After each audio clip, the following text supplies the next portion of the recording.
আউযু বিল্লাহি মিনাশ শাইতানির রাজীম। বিসমিল্লাহির রহমানির রহিম।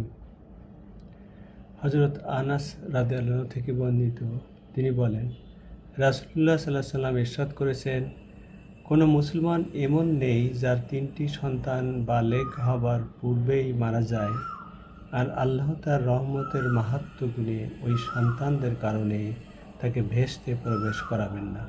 বুখারী মুসলিম। সম্মানিত ভিউয়ার্স, আসসালামু আলাইকুম ওয়া রাহমাতুল্লাহি ওয়া বারাকাতুহু।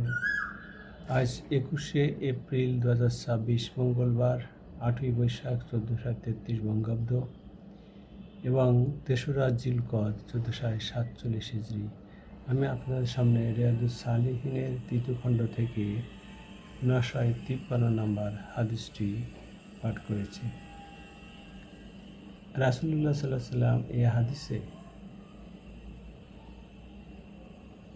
৩টি সন্তান বালেগ হওয়ার পূর্বে মৃত্যুবরণ করিলে আল্লাহ পাক তার রহমতে মাহাত্ম্য গুণে তাকে জান্নাতে প্রবেশ করাবেন, সে সম্পর্কে এখানে উল্লেখ করেছেন।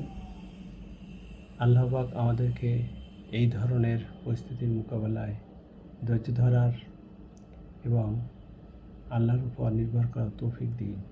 আমিন। ধন্যবাদ।